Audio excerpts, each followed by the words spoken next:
I'm Mike Costello, and I'm here with Dr. Iris Freelander. And today we'd like to talk to you about your body as a spiritual teacher. In our program, we talk often about the mind-body-spirit connection. And today we'd like to talk about the value and the connection of our bodies really connected to our spiritual reality. And our bodies can and are spiritual teachers for us, aren't they, Iris? Yes, indeed, they are. And we used to not pay, humanity as a whole, didn't pay much attention to their body. They just thought, well, it's here for my use. But now, for some time, after the holistic alternative health measures came into being, people were more aware of their bodies. And I know I've heard a lot of people say, well, I'm attuned to my body. And that's a very wonderful thing when they are. And very often we can know when we're having a problem with our body if we are attuned to our body. And it helps us to stay more healthy. And it certainly helps us to stay healthier mentally, doesn't it? Absolutely. And of course, in our tradition in New Thought, there has always been this connection of the body to the spiritual aspect of life and to the mental aspect of life. And today I know you do a lot of counseling, as do I, and we see so many people who are stressed, Yeah. and so many people who are tired, and so many people who are lonely. And those things all have such an impact upon the physical body, but they have origins in mind and spirit. Yes, and we have those people who call themselves medical intuitives today, and they can see where the stress has created a problem in the physical body. And so we know, therefore, that this stress has always created a problem in the physical body. And there are many who talk about, Louise Hay is one, who tells what part of the body is affected by what emotion and what aspect of being that we live through. And so we're wise when we listen to our bodies and pay attention and treat our bodies nicely. It's just like I said one day, I'm taking my body for a walk, and a minister friend of mine said, well, I really like the way that sounds. Like you're taking your body for a walk. And so we can do things for our bodies, and we can do like massages and giving our bodies special treats really helps a great deal to keep our bodies equalized. And so often we think it's selfish or we're being self-centered when we do special things for our bodies, but that isn't true at all. We should treat our bodies the same way we treat the rest of our family and friends. Absolutely. And of course, Myrtle Fillmore, who was a foundress of Unity, part of the movement that we're a part of, spoke often about talking to her body. And of course, a lot of us don't do that, but she really was a great proponent, as was Hattie Garlish, the foundress of our group, of actually talking to the parts of our body that give us difficulty, and not talking to our bodies in a negative way, but talking in a positive way, and seeing the fact that the body does respond to the mind and does respond to our way of thinking. Another thing that I'd like to touch on before we get too far along is the fact that what we think and the way that we respond to the circumstances and situations in life determines to a great extent the stresses that we have in our lives. And we say so often that we live in our minds and not in the world. And we believe that, and we know that the way that we react and respond to circumstances and situations determines the quality of our life. It's not what's happening to us, but it's how we're responding to what's happening to us. And we begin by responding on an emotional and mental level and a spiritual level, of course, and then that translates into the body. And of course, as we know very well, there's the mind-body connection. But as we move through this process of examining how it is we look at life and whether or not we are positive or negative by nature and consciousness, we can determine to a large extent what the physical condition of that individual is going to be. Also, we know Louise Hay and others have brought to us information, and psychologists as well as medical intuitives and physicians, the reality that there are a variety of things in our lives that do translate into negative physical implications. And we know that stress raises blood pressure and does a lot of other things that create other kinds of behavior that is negative to the body, compulsive behavior, eating, for instance, and alcohol use and drugs and the like. Yes, and it's been shown that repressed resentment creates cancer very often. And there was a study made of men who, in a certain war, and they were repressed and they were not able to act out anything. And so those men had, a great majority of them had prostate cancer. So we know that women get ovarian cancer and cancer of the uterus and the breast. And when they are having problems with their family, or when they feel that they are not able to do whatever it is they feel they need to do. Now, this is not saying that everyone who gets cancer has it for those reasons, but it would behoove us, each of us, to be aware of our bodies and to not allow these things to happen, because the stress builds up in certain areas of the body, and when it builds up in that area, then we're more subject to have a problem with that. It's just like we know that people get problems with their back when they feel that they're carrying such a heavy load that they can't do all the things that they need to do. And it could be that they don't have very much to do, but they feel that they do. And if they feel they do, they do. And then it reacts, the body reacts adversely. And the same is true with the knees. When people think they're having, that they can't do whatever it is they need to do, then and they go helter-skelter trying too hard, pushing too hard, then it will affect the knees, because it's like their will is being thwarted. And when that happens, then it affects the knees. And so I think that anytime we have problems with our bodies, we need to look and see what causes this, and then do something about it and react accordingly. There's, as we grow and age, then we know that our bodies become weaker. So fortunately, then we're more wise and we're more aware, and then we keep a healthy and strong body for a greater length of time. Absolutely. And a positive attitude and a strong, in many cases, spiritual life are contributory to a sense of well-being and a healthy physical body. One of the things that you were talking about is we're running through, and we can run through lots of diseases and illnesses that are connected to both our mental health and indirectly to our spiritual health as well. But we know that digestive disorders are a big problem. You know, people talk about having knots in their stomach, and we know also about cancer of the colon and other digestive illnesses. And those are directly related in many instances to stress and to the need to relieve the stress that we have in our lives, and the diet and a variety of other things. And in our movement, we talk so often about this mind-body-spirit connection, and we talk about having a balanced whole person attitude. And for a lot of people, that may not seem like either a sound psychological practice or a sound spiritual practice, but for us, it's an inseparable reality and truth that you put these things together, and that we are, in order to be whole persons, we must be balanced in mind, body, and spirit. And if we can be balanced in those three areas, then good things will happen to us in those three areas, and we will be in the best position to defend ourselves against disease and the kinds of things that happen to our physical bodies, the kinds of things that happen to our mental state and to our minds, and also to our emotional and spiritual aspects of life. The important thing that we always want to say is we're never talking about anyone changing their theological belief or their religion, and that's not what we're about at all. We are about a spiritual movement that is involved in this mind-body-spirit connection. And the centering process that we have of the whole person makes us the vibrant, empowered individuals that we need to be and that we were created to be. And so it's really important for people to keep a very open mind about that, I think, isn't it? Yes, it is. And to know that we're one. We are mind, body, and spirit. And we can't neglect any aspect of our own beinghood without paying a price, either large or small. And it's according to what it is we're neglecting. But it's so important that we watch our diet. It's important that we get exercise. It's important that we have you mentioned attitude very strongly there. We need to have an attitude of tolerance toward others and forgiveness. I think lack of forgiveness causes more disease probably than any other aspect.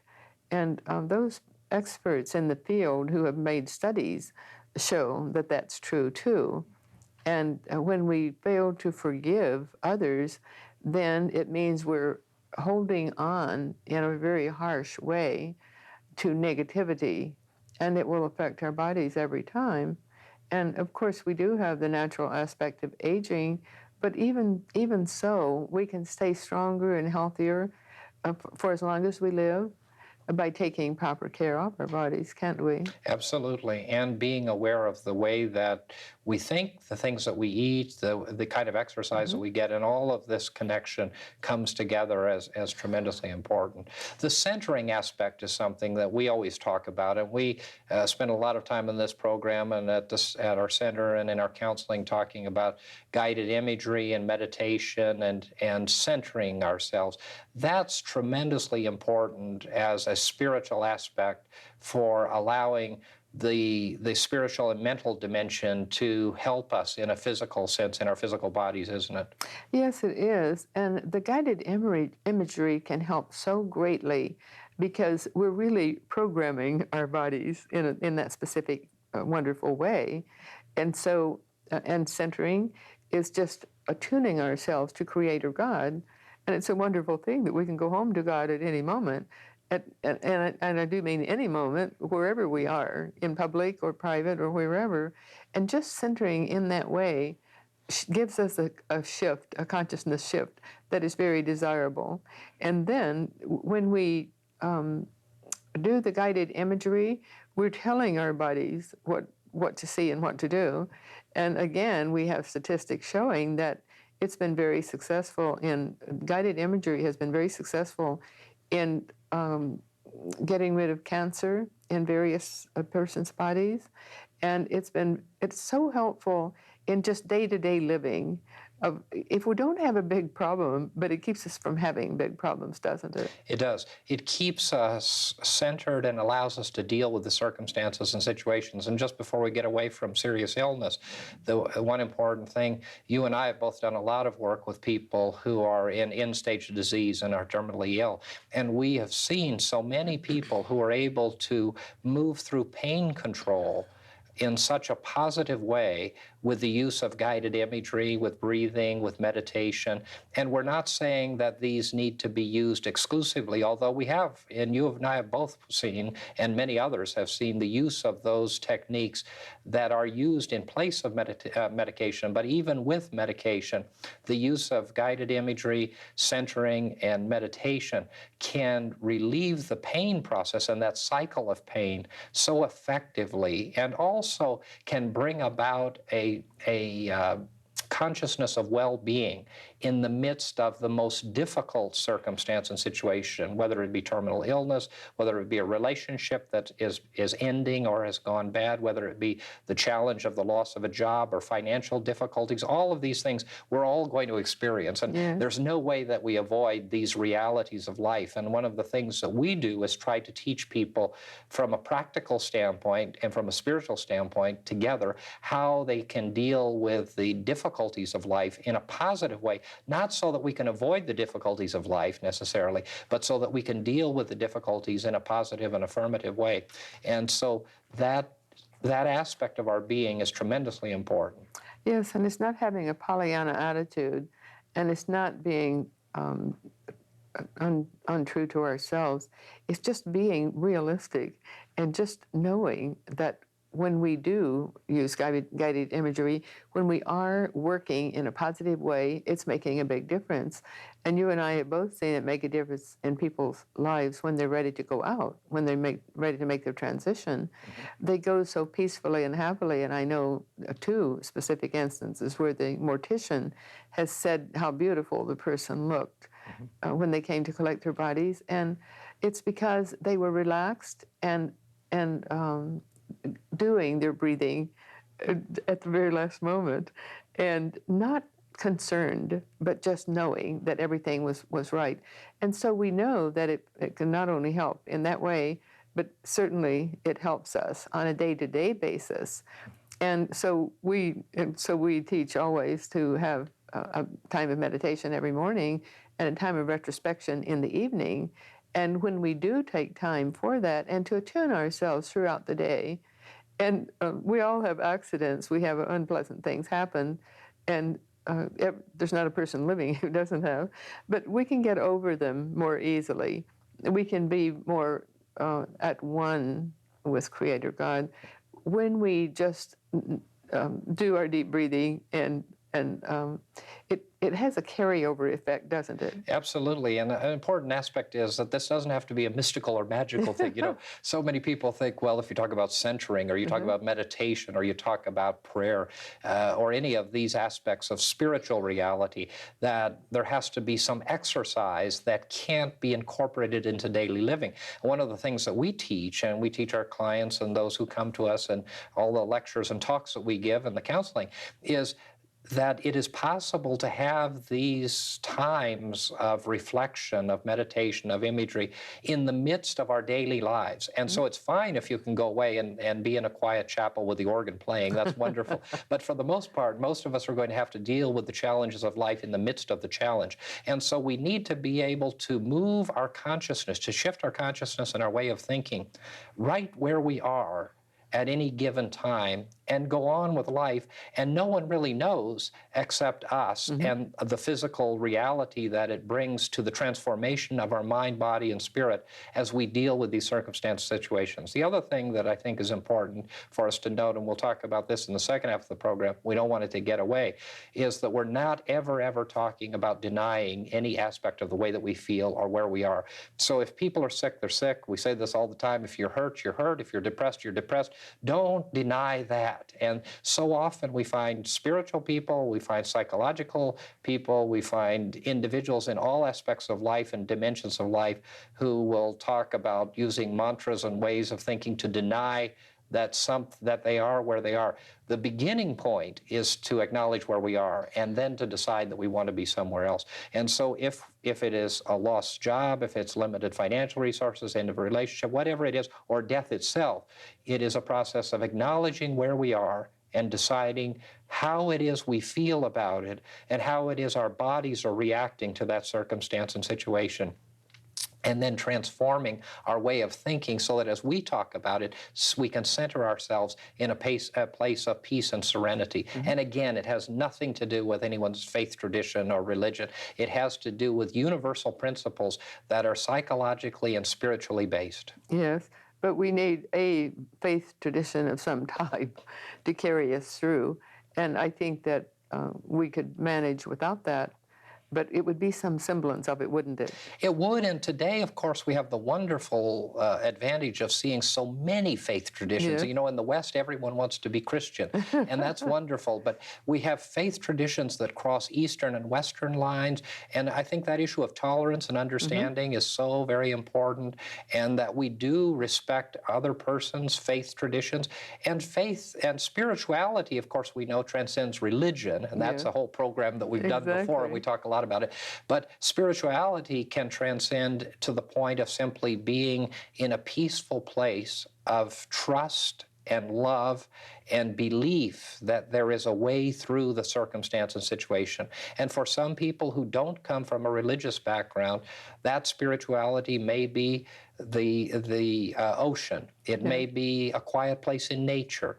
It may be anything that we choose it to be. And I think we're moving away from defining what it is that spirituality is for people, and we're allowing people to be wherever they are from a religious and spiritual standpoint, and having our spirituality transcend. And when we talk about the spiritual teacher of our body, we're talking about that transcendence. Yes, and there are so many different ways of looking at life that the people who don't want to go to church they have just as good a chance as being centered and of being spiritually aspected than anyone else, because it's not the church. Some of us need church. I need church. You obviously do too. Many people need church. Many people don't. And we need to know what it is we need and then honor that. And we need to know that God is the God of all people everywhere, and that we're all one, we're all interconnected. And it wouldn't matter if this church is part of any person's life, we're all interconnected. And when we look at life as a whole like that, I think it gives us greater tolerance for every person. And we can look at people with compassion, because each person has their own problems to solve. When they come into life, karma is simply the law of cause and effect. As you sow, so shall you reap. And so we come in to work through specific problems and character traits that we would develop in any given lifetime. And so as we do that, as we go through life, unless we're highly clairvoyant, we don't know what everyone else is working through. So it just behooves us to give everyone a hand up, but to let them be. Absolutely, to be positive and to be tolerant, and that's kind of a key to good health. And we'd like to pause at this point in the program and offer you the opportunity to receive some literature so that you can continue to study the ideas and concepts we're sharing with you.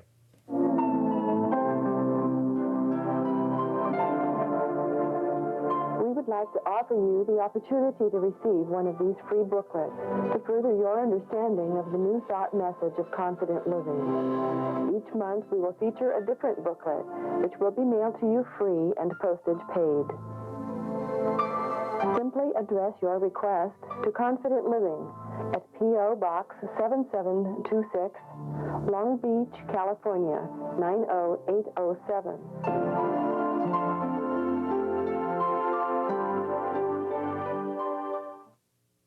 In the second half of the program, I want to talk a little bit more about the centering techniques that we use, and I think we never get tired of talking about them. As we talk about the spiritual and physical connection, just the aspect of breathing is important, isn't it, Iris? Yes, indeed. And it's the deep breathing that does it, because we bring through the prana, God's own energy, and oxygen, and then through our lower chakras, then we absorb magnetic earth energy, and together that gives us our body energy.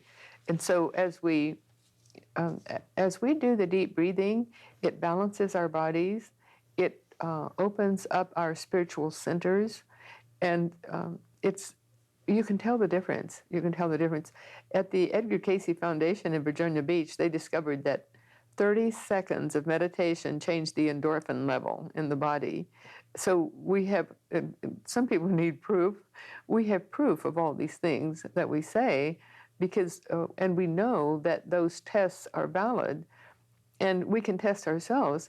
So I would just ask our audience to try deep breathing just this moment, and just inhale deeply through the nostrils and hold it for a moment, then exhale slowly through the mouth with the lips slightly puckered. And as they do that, they'll feel a shift of their own consciousness. And so as we do that from moment to moment, and when we're driving in traffic and the traffic's heavy, it's a very good thing to do the deep breathing, not to try and meditate, because we don't want to lose our consciousness while we're driving, but the deep breathing helps at any time. And being centered, some people might ask, well, what is that? And they might think it seems mysterious. As you said earlier, it's not mysterious. It's just having our consciousness be at one and quieted and stilled. And then we can then receive whatever it is we need to receive. And the old adage was to count 10. Well, deep breathing is the same thing, except better, because we're bringing in that oxygen and balancing out our bodies. Right. As we counsel with individuals, we often say in the midst of conflict, especially arguments and discussions that come up between people, that before you speak, take a deep breath. And that's a little bit about what we're talking about. If we pause and we simply take a deep breath, and the breathing does a variety of physiological things. It also does a variety of mental and spiritual things, and it moves us to a place of being centered. And also the counting 10, just like you said, anything that stops us in our tracks when we're angry, when we're unforgiving, when we are upset, all of those, anything that can bring us back to our center. And our center is always a place of peace and tranquility. Now, that doesn't mean that we should be placid and peaceful always. There's a right and good time for us to express emotions, and there are good ways for us to do that.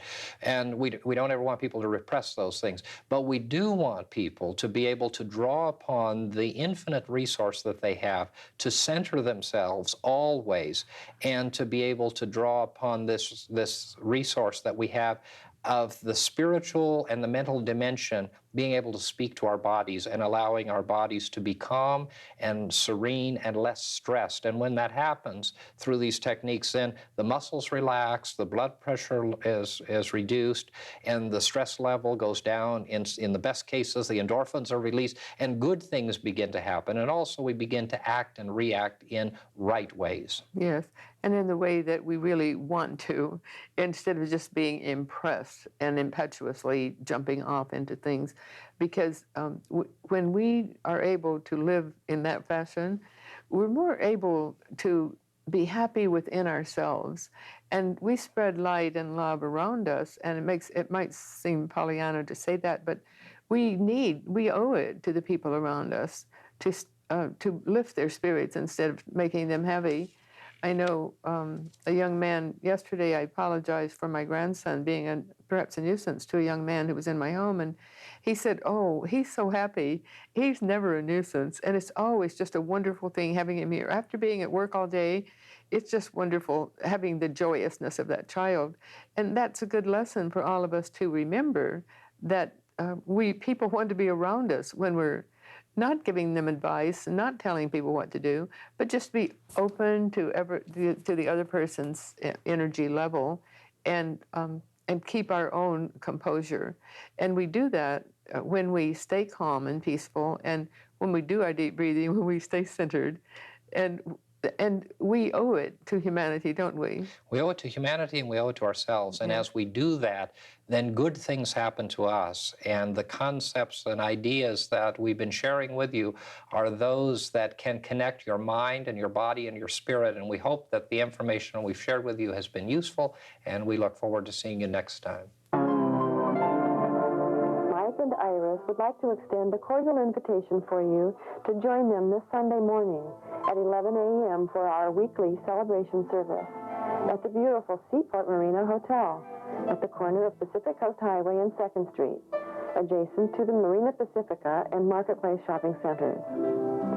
There will be a guided meditation, prayers, spirited music, and a dynamic, life-changing New Thought message. Please join us this Sunday. You will be warmly welcomed into the company of like-minded, positive, and uplifting people. And remember, whatever your dream, whatever your vision, you can attain it through confident living.